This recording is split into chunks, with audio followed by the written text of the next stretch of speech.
There's a moment of panic when the feeling of the tendrils around my limbs finally dissipates.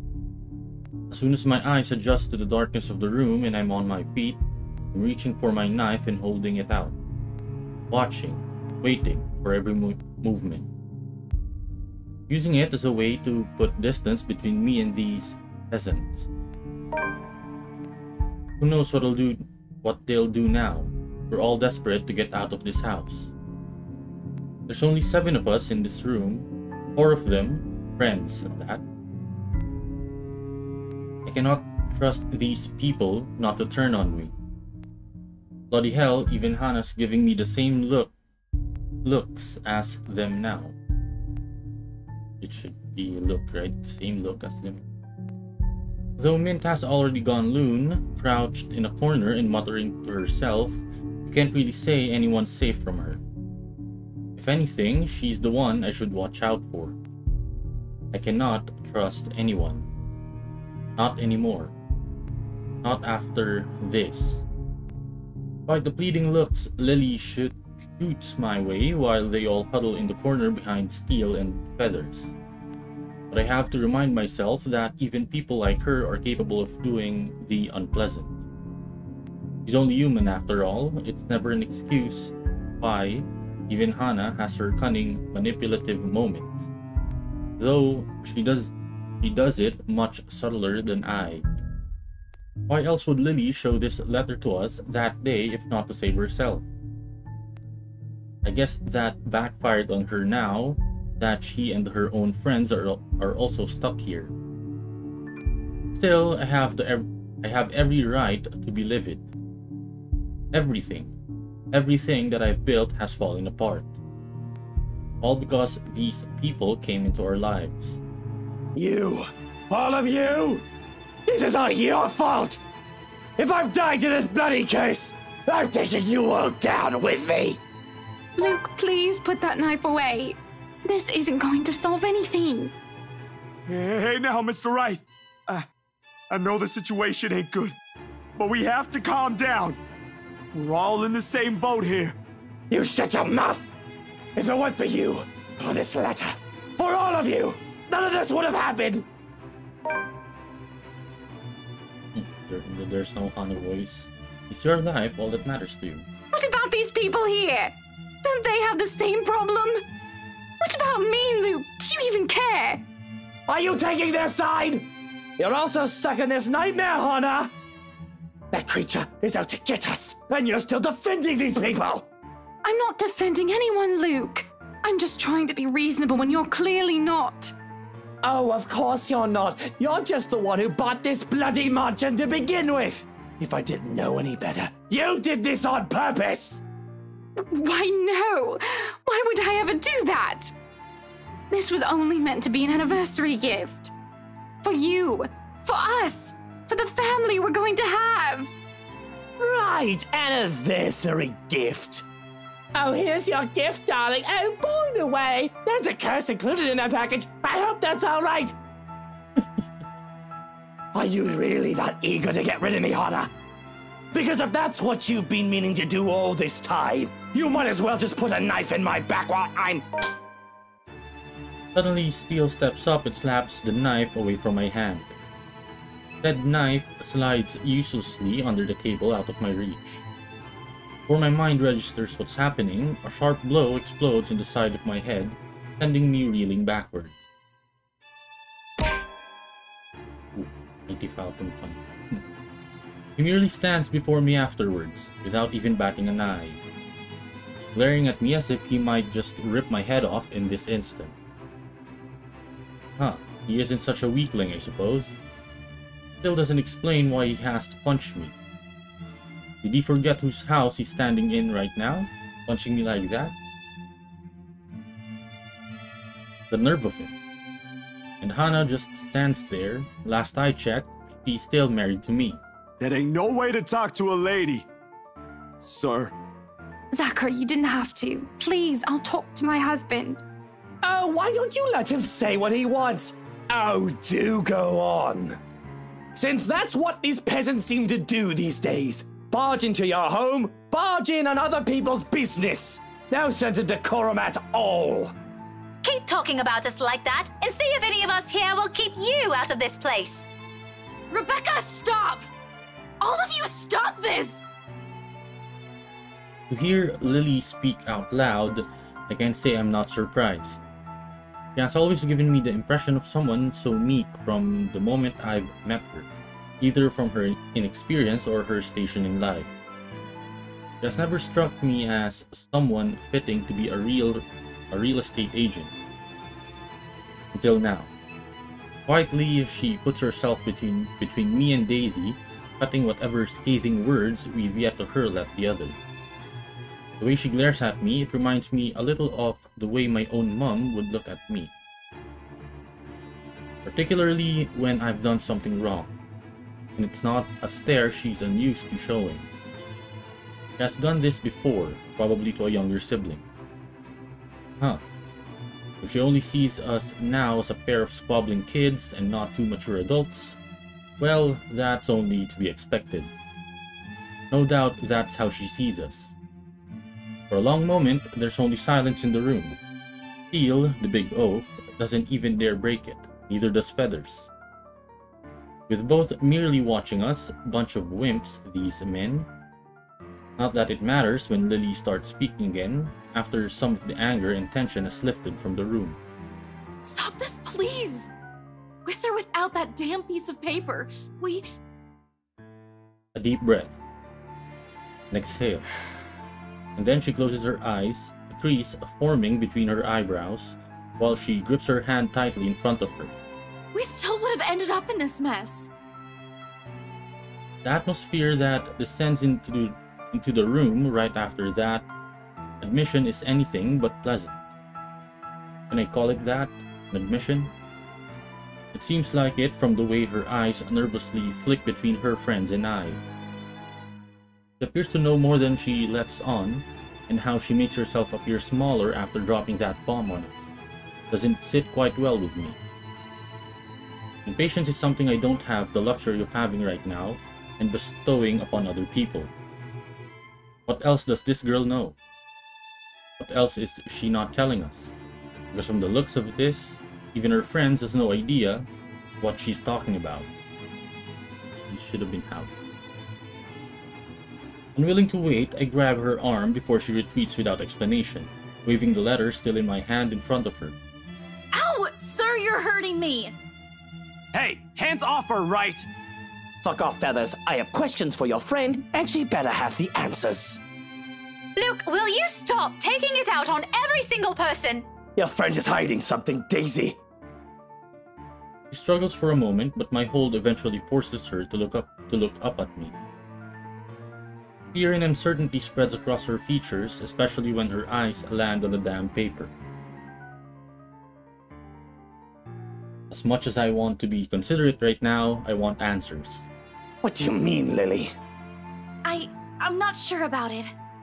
Don't give me that, you know something! Ow! Please, sir! I know the paper's useless, okay? At the mention of the letter, all of a sudden, Mint stands. I've almost forgotten she's here. The ramblings have faded away in the shouting. Without warning, she snatches the paper out of my hand. The miracle it didn't rip right then and there, but the way she glares at it, I think she may want to do exactly that. We should have gotten rid of this thing! We should have burned it at the first opportunity we got! No, even if we rip it to shreds, it won't do anything. I think... You don't know what I've seen, Santos. There were children! Victims! All because they had no idea what this thing will do to them! Oh God, those poor souls! They were screaming and begging before she... Then what about those people they mentioned in the news lately? All those who died? My coworkers? The open house clients? None of them had seen it. Even Rose. And yet they're all dead. I should know. That letter has been with me since I picked it up. And I swear I didn't make copies of this thing. Even if I wanted to save myself, I wouldn't do that to my friends. Or anyone. Is that what the trip to BRC was for? Yes, I'm sorry. I couldn't tell you guys until I was certain. None of you believed me the first time. I had to find proof. And yet we're all here! Are you taking me for a fool, Lily? I have to go with whiskey on this. Who knows how many has already seen this before you found it? This cursed thing has to go! We would have ended up here either way. Maybe? I really don't know. Sir, please. All I know is that paper isn't the reason why all of this is happening. There's something else that... This place.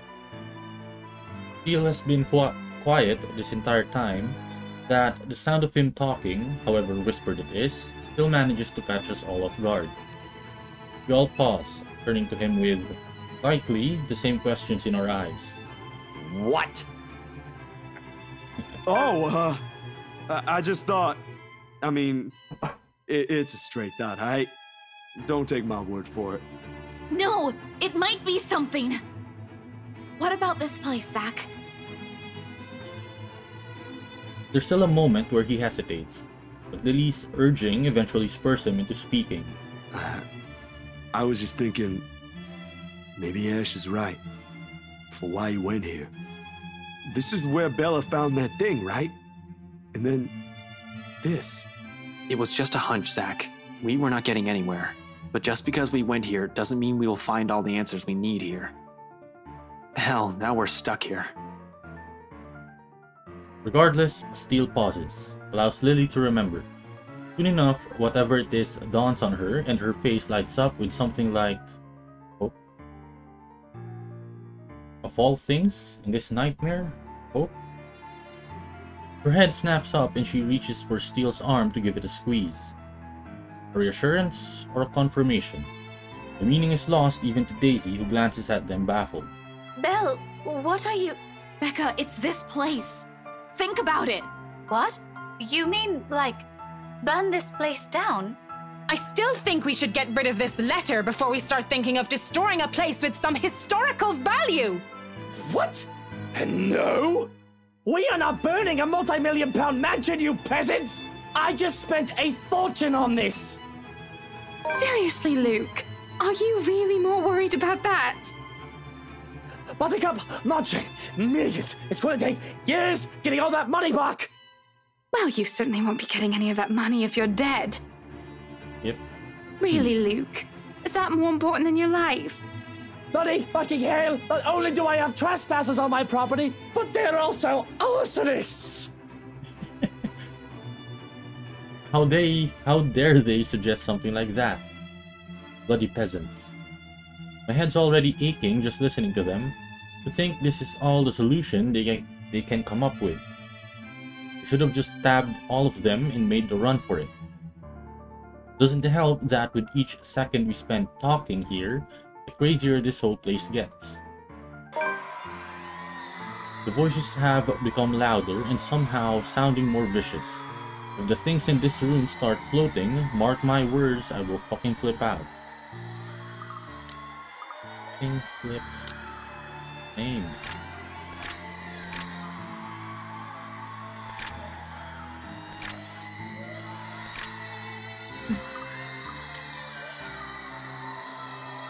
They may not be thinking of it right now, but eventually they'll turn on me. Such is the nature of humans. Better find a way out of this place as soon as possible if I want to stay alive. Fuck, I still have so much to do.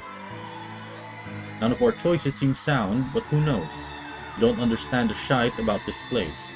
Guess we'll try everything, yeah? Whatever works. We also have to be the one to make that bloody decision, so be it. Less room for errors, with the only sane one doing the thinking. And the off chance I'm wrong, well, they suggested it. I decide to... Okay, what do we decide to? Where are we?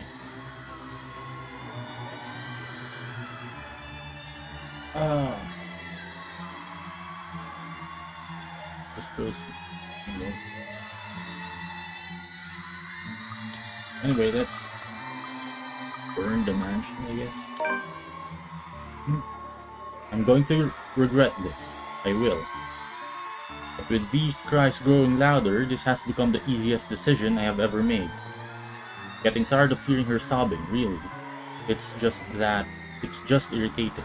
Isn't she getting tired of it? Besides, someone has to act fast, think fast. And what else is the root cause of our problems but this place where the letter was found? No need to make things more complicated. It started here. Why won't it end here? What Lily said is true, then there's all the more reason to destroy it. Put an end to this madness before someone thinks of putting this blasted place up in the market. When I get out of this place, I swear I'm suing a bunch of people. Run that estate company to the ground if need be. We spent millions. Damn it. Millions.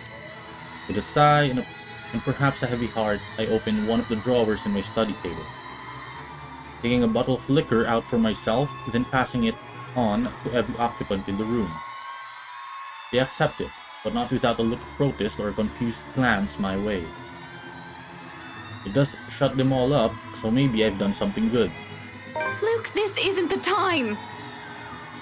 Even more when I pop the cork off the bottle and pour its contents on the floor. Well, what are you simpletons waiting for? We waste no time dousing the whole room, the smell of alcohol filling the air.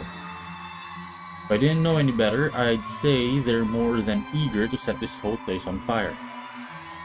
And the blaze catches easily in this room when I set it alight, using the blasted paper as kindling.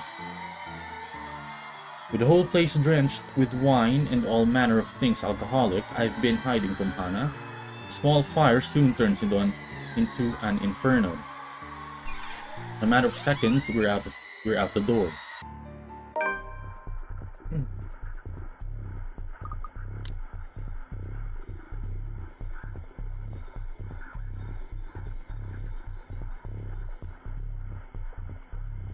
Okay. Oh my god, I skipped so much. We're just burning the thing.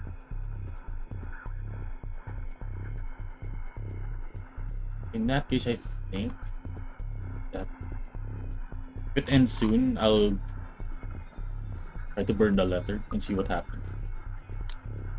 Doesn't exactly lead where I'm hoping it will. Although, ending up in the kitchen does give us more reason to play like a bunch of pyromaniacs. Fishing the liquor stocks from the cupboards, we also do the same thing we've done to the study. Door after door in every room we pass. Pouring bottle after bottle of expensive aged liquor and setting everything on fire, only leaving once the blaze has started in earnest. When we run out of liquor, we simply drop the bottle and take one off from many nooks I've stashed one. And there's no lack of it in here, the hard stuff, the shorts, the watered down kind. Gifts from a distant relative, friends, so-called friends. You name it. I've made sure there's always one within reach. How many of these things do you keep in this house? I always have a few bottles in the bedroom, you know, the parlor and the dining room. You have problems, man. Well, isn't this the time to discuss them? Turns out it'll be useful now. Not to drown out my sorrows, but for this. Wonder of wonders. Though I suppose I can now say it has also saved my life. But there's no time for some introspection now, because with each room we pass and burn, the place also becomes easier to navigate. As if it's slowly righting itself. Returning to what it's supposed to be. Soon we finally find ourselves standing before the main door. Strong odor of burning wood, cloth, and varnish alike wafts from under the doors of the rooms we've previously torched, slowly filling the hall with a thick black smoke. The blaze has also started in earnest in every part of the house. I can already feel the heat seeping from the rooms I've set aflame. In a matter of minutes, flames will engulf the whole house. Fittingly, that is when she appears again before us, watching us from the top of the stairs while her world goes up in flames around her. However, what catches my eyes is that expression on her face. Not the vile smile I've already grown accustomed to, or the one where her eyes gleam with complete hatred. This one, forlorn, is the only word I can think of to describe it. No, please. Help me. Help me, please. Can the dead still feel? Can she hear us? Or is that merely another one of her tricks to trap us in this nightmare? Like this, however, she seems almost like the woman she used to be. And I don't waste any time pondering over it. Not to the exit, just a few steps away. The doors finally open, and through it I can glimpse the world outside. Safety. However, I do turn, if only to see the last of her. A farewell, more than anything. For all her attempts to lure me, draw me in, her wishes to be with me, she does not stop me when I finally run from this horrid place. Quietly, she disappears. Yep. Watching a multi-million-pound house burn before me, for some reason, nothing about this bothers me. Maybe it's that one last look on her face that has changed it. Maybe it's what I've seen and heard inside. There's only a calm, stillness. The same hush that comes after a terrible storm has swept the countryside. And with it is the sight of the sun rising above the horizon. Ever so slowly, the sky begins to lighten before my eyes. Darkness giving way to the warm morning hues. Soft rays spilling over the vast expanse of Luxbourne's countryside. Nearby, the trees sway and rustle with the breeze, passing draft that carries even into this room from outside, cold enough to make me shiver. The remains of a storm that has passed. In the distance, I can hear the soft chirping of birds, while the rest of the world stares, waits. Gone at last. We are free. Done. We're almost done. Ending 3.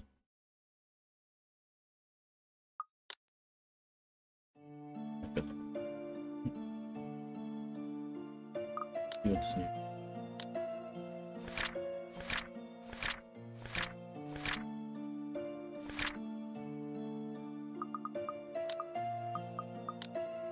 Like the flames that engulfed the mansion that night, whispers quickly spread across Luxbourne City after the incident.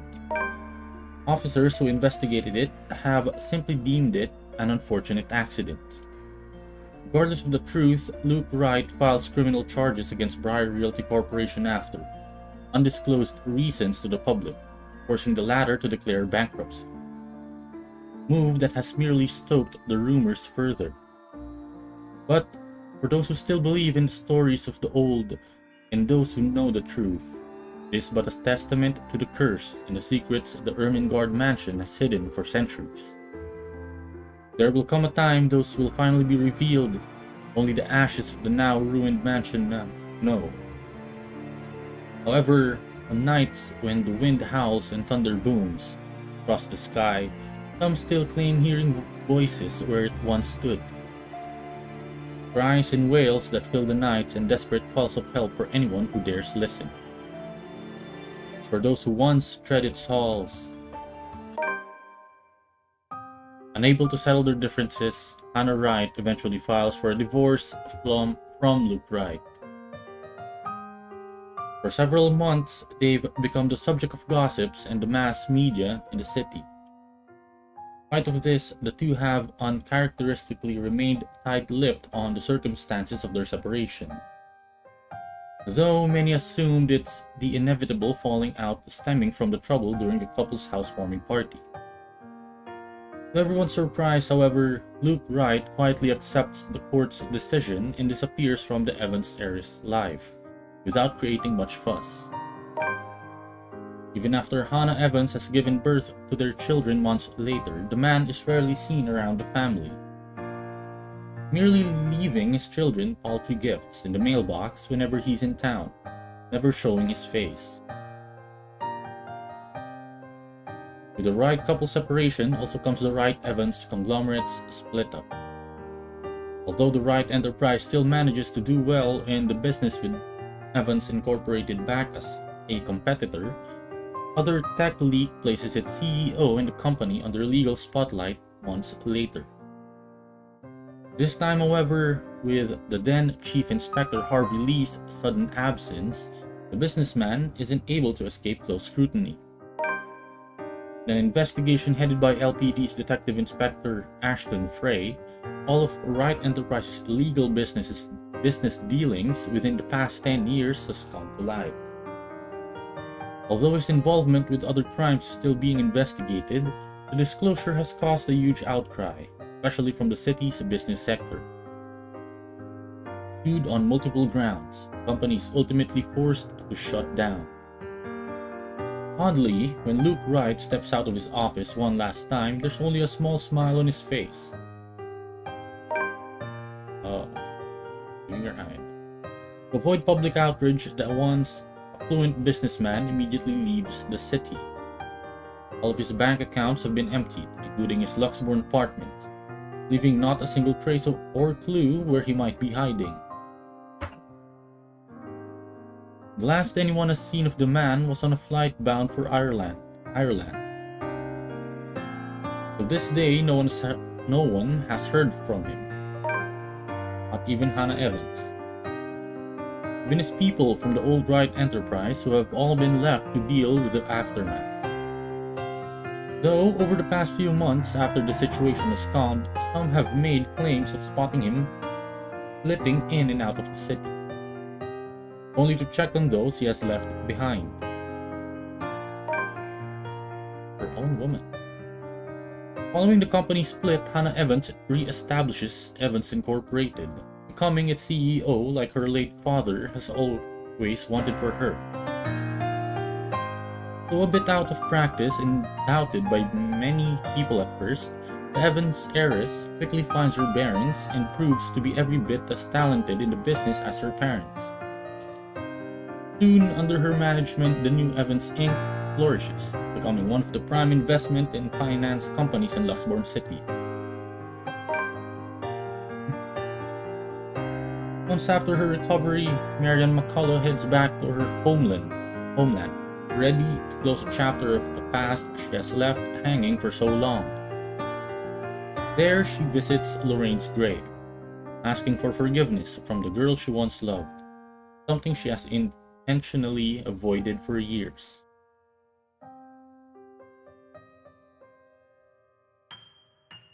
Although the terror of what she has witnessed inside the Ermengarde mansion still clings to her, she bravely chooses to move on from it,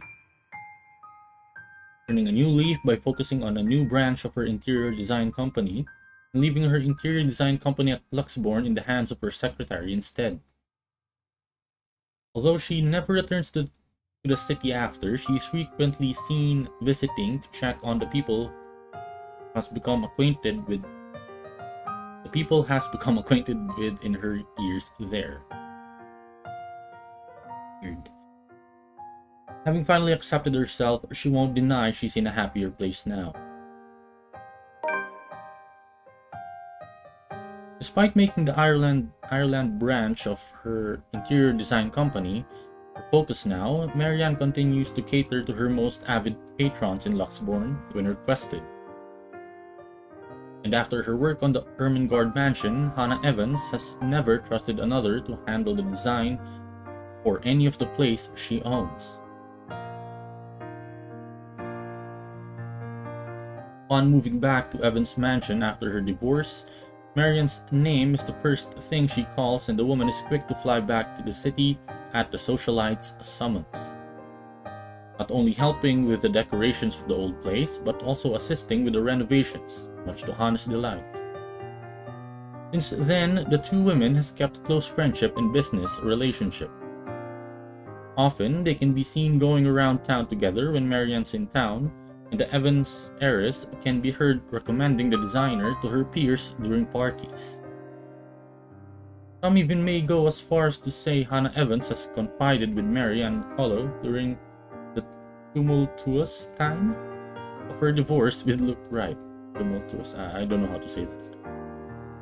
Whatever the case is, one can't deny that both women have found a confidant in the other. Hey, Zach. With help from family and friends, Zachary Steele is soon able to open a photography studio of his own. Something he has only dreamed of having as a child. Although he still hopes to get back to making indie films someday, client work and small projects has kept him mostly busy. Hectic as it may be, he can only be glad for the amount of work pouring in. It has made moving on from the incident in the Ermengarde mansion easier, if not faster. But while there are still nightmares, with support from his family, his doctor, and his own drive, the dark images have finally turned into pleasant dreams. He's aware he won't ever truly forget, but he's no longer running away. At times, when he's not busy or after a hard day's work, he thinks there's another story for the big screen to be told in that. An idea he may soon turn into reality once his time affords it. Oh, this. Unknown to many, Hannah Evans has also played a huge role in getting Zach's new studio up and running. Oh, it's Hannah and the kids. But for all of the latter's efforts to try and thank the woman, he insists keeping her investment a secret, as she merely wishes to help out, having been impressed by his skills in the field during the brief time they've worked together. Working relationship that continues to this day, as he is the only photographer she seeks at every single event she hosts, whether it's a simple social gathering or a company party. In recent months, however, many have started to speculate it may be more than what appears. A rumor that seems to only grow with each sighting of the two together out in town on a weekend, and every visit Hannah Evans takes to the said studio, staying for hours on end. Sometimes even bringing her own children with her, who are especially fond of the photographer. Both has never directly answered what the real case between them may be. But whenever a soft smile appears in their faces when asked, many have simply learned to take it as proof and can only wish the couple well. They are happy and no one can fault them for it. In the months that follow, Rebecca Gales becomes a prominent researcher within Luxbourne's major academic circles, especially after writing what she has discovered about Anselm Village and the Ermengarde mansion. With the help from Professor Andrew Clark, she is soon able to secure funding to continue her research, presenting her findings yearly at local and international symposiums. Now, at the tail end of her current study, she hopes to publish her first book, correcting all inaccuracies in the city's current history. A move supported by both colleagues, students, and friends alike. Though she knows she still has a long way to go before she can even begin to change people's minds about it, Professor Clark has warned her as much. She perseveres, oh my god. She perseveres. Doing it not for herself, but for the sake of a history the future generation must never forget. What's updating? Yes. Updating.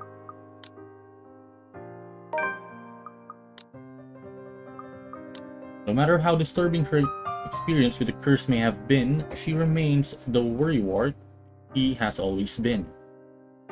Even after what she has seen, she continues to fret over people she cares about, sometimes much to their frustration or embarrassment. But if there's one thing that has shifted, it's her relationship with the people in their little group, particularly with Zachary Steele. In fact, on numerous occasions, she has been spotted dropping by his new studio, bringing the man food on days when he's swamped with work. They also seem to have grown more comfortable around each other than before. Maybe it's born out of their shared experience. Or maybe the way they see each other has simply changed naturally. due to the years they've known each other. Regardless of the whys, it's a change the man welcomes and appreciates. In turn, he strives to return her kind gestures whenever he can. For all the horrors they've seen, who would have thought something good will come of it?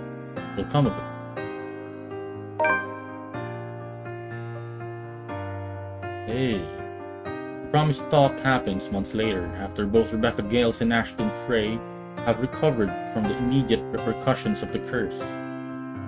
Even though things between them have started out awkward at first, with Rebecca mostly leading and Ashton having no idea what to do with the weight of the feelings the other has suddenly thrust on him, perhaps with heavier expectations, they both come into an understanding shortly. Eventually, the two start dating. To no one's surprise, particularly those who have already gleaned of the redhead's feelings for the man years ago. Usually they can be spotted together while on a trip downtown when they aren't busy with their respective jobs or life does not get in the way. It isn't exactly sunshine and rainbows like she has imagined all those years. Sometimes their conflicting tempers get in the way. In another, it's their different opinions.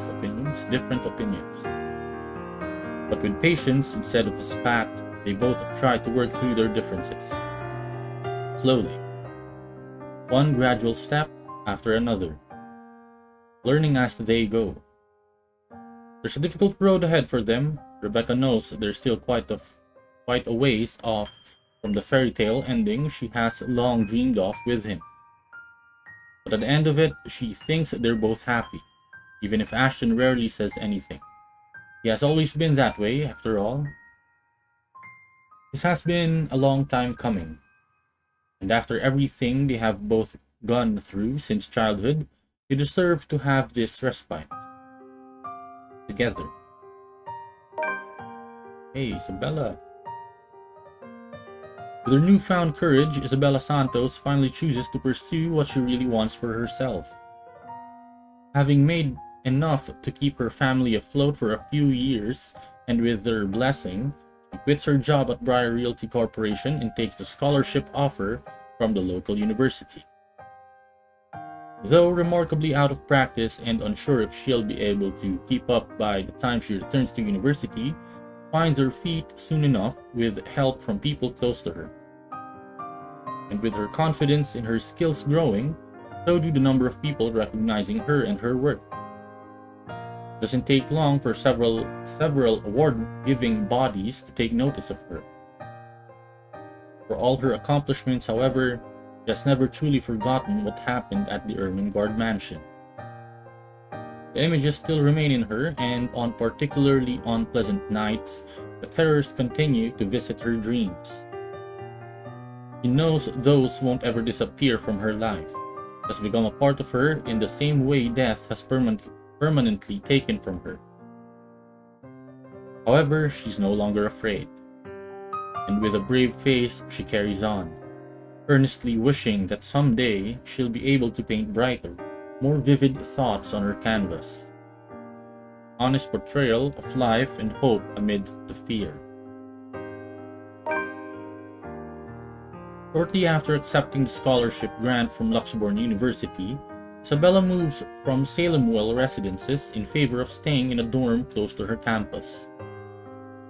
Although Rebecca Gales is quick to offer assistance for the move, she doesn't admit she will be missing her neighbor of more than 5 years.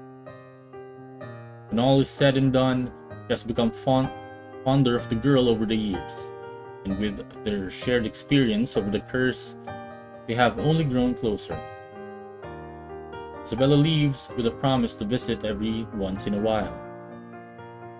And even though she still jokingly complains about Rebecca's bossy attitude, confesses that she also misses the woman's fussing. After all, in a place miles away from her real family, Rebecca is still the closest thing she has to a sister. What happened? As pleasant as things have gone in her life recently, Isabella greatly regrets allowing her friendship with Zack to fall apart in the aftermath of the curse. What happened? Although theirs isn't brought upon by petty arguments. Like many others, the lack of communication has proven equally problematic for people like them. Especially with Isabella making a conscious effort to avoid the man, and him, her, once it becomes all too clear that it's no longer something they can fix with friendly jibes. But ultimately drifting apart becomes certain, taking with it any previous plans they've made. That little exhibit they've both wholeheartedly poured their ideas on seems a faraway dream now. But weird. While she's aware she still has plenty of ways to go, getting back to school has also opened a lot of opportunities for Isabella. At times, part-time work has started to come in droves, and she is able to support herself financially through her art alone. Something she has only dreamed of as a child. And when clients are generous enough, she's able to send money back home as well, despite her family's reassurances. One such client is Marianne McCullough, Apollo's interior design company, who frequently commissions her for murals after the woman has learned of her skill. Though at times she finds it difficult to keep up with the interior designer's standard for quality, it's a job and a challenge she's only too happy to accept if it means doing what she loves. While Ashton is up. Following his success in bringing the Luxborn firm case to a close, Ashton Frey receives a recommendation for transfer to Luxborn's lead agency against organized crimes. An endorsement eagerly backed by the newly appointed successor to the late Chief Inspector Lee, Abigail Harris. Knowing he'll have more resources, leeway, and a bigger chance at ultimately bringing Luke Wright to justice, Ashton Frey accepts. He still warns the people close to him against Wright and his associates, but only a friendly reminder now, more than anything. Though he does worry, he believes they are wise enough to know what they are doing and trusts their judgment.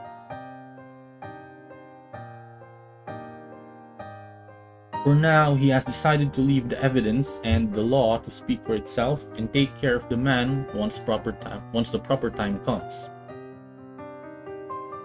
Nowadays, police work and operations keep him busy, sometimes taking him away from the city he grew up in for days on end. Rare thing for him to enjoy once upon a time, yet this time he never loses his drive. Simply growing more determined after having finally found a clear purpose, close to the rush and excitement he dreamed of as a child.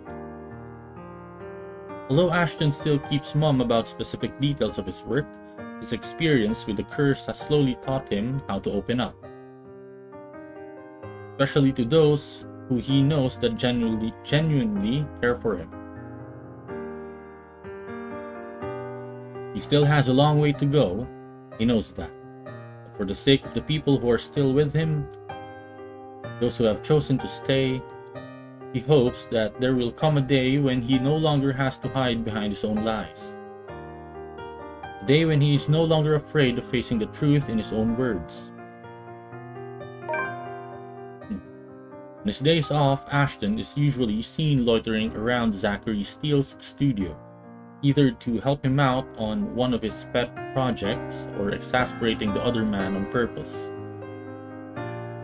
Either or, it's mostly the latter.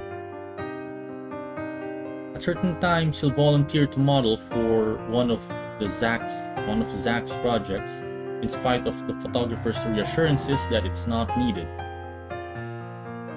Regardless, Ashton insists, for complaining how meticulous the whole process is hours later, to Zach's utter amusement. Though sometimes they may get into small, trivial arguments, things have stayed cordial between the two. If anything, the ordeal they've both gone through has merely strengthened a friendship the detective didn't expect to find in anyone. Between the lingering trauma and their measly attempts at normalcy, Both Ashton and Isabella know that there are things that will never be the same. Gone is their friendly banter and rapport, as are their petty arguments and light teasing. After all that has been said and done, it's only sensible for things to fall apart the way it all did. It's inevitable, so to speak. Yet in brief moments when their eyes meet and the last stolen glance is given, a shadow of it can still be seen in them. A quiet, steadfast thing that remains. A trace of what could have been had things not crumbled. Neither holds on to it, of course, much as they wish to. Both of them think it's already far too late. They can only walk away from it and leave nothing but a heavy regret in their wake.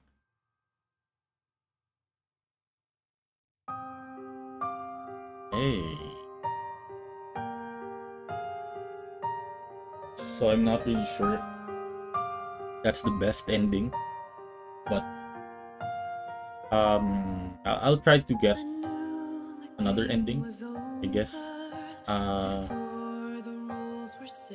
Maybe some next video I'll choose the burn the letter option, since that is longer, and we'll see from there. And I think there are still a lot of conditions that has to be made, or that have to be made, like yung choices ko before in previous chapters and such, para makuha yung certain endings. I'm not really sure if makukuha ko yun, but if I can, then I'll get it on video as well and then post it. But yeah, as of now, I'll let the credits roll, since I think this is the song that Marianne sang at the bar.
So sorry pala, I just want to mention as well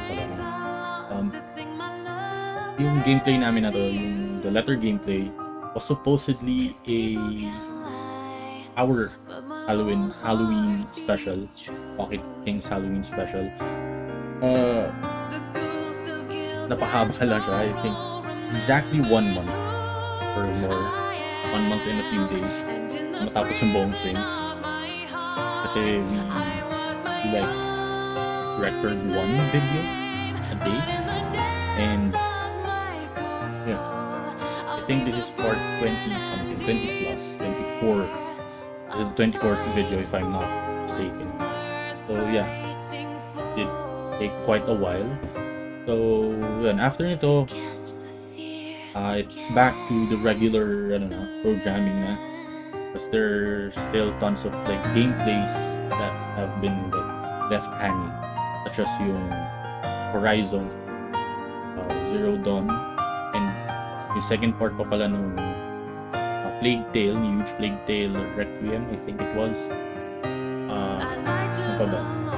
Yung Wizard with the Gun, tatapusin pa rin namin itin yun, and upcoming pa after nun, all that is yung Play the Princess, something. So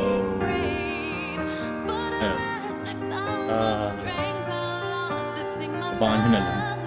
But yeah, siguro I think mga 2 more videos after this ng the letter, since it depends if I can get the other endings. If not, then that's sad.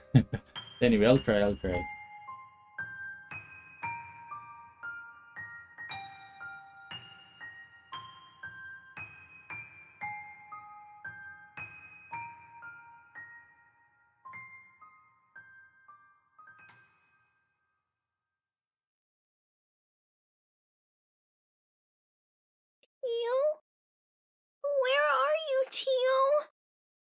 Oh, so there's still ano pa pala.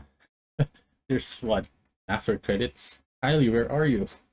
Yo, please. She's here. Oh my god, it's not yet over. Kylie, you're being hunted. She's still here, Dio. Oh my god, so I kind of forgot about this part because I'm not sure if I mentioned it before yung first few videos on the letter, but I did play this once before, but it's been years. Like, this was released 2017. I think I played it around 2018. Mga ganun. So it's been like years and I forgot what happened. So I didn't remember na may ganito pa palang part. So anyway, let's just see what happens. If Kylie gets killed or whatever. Help me, please. Oh my god. The ghost killed Kylie.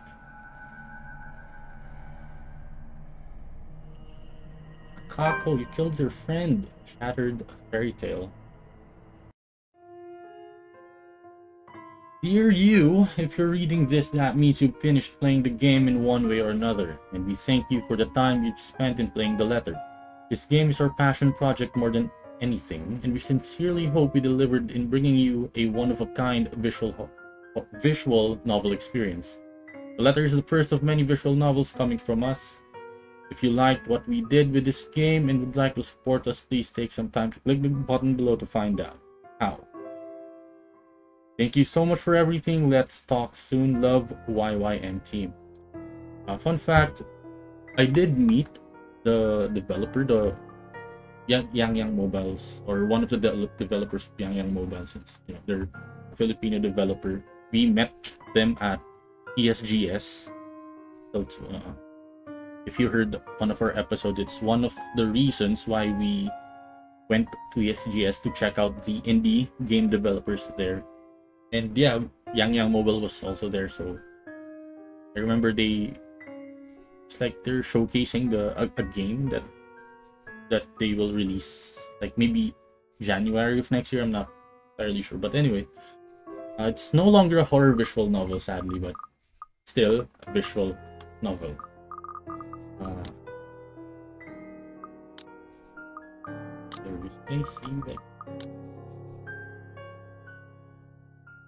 There the epilogue. So there's the epilogue things. Anyway, like I said, I will try to get other endings. I'm not entirely sure if I can get all of them. I think not, because there are choices that have to be made prior or sa yung in other chapters. So that's that.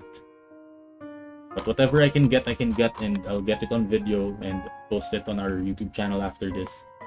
But yeah, we'll continue this next video.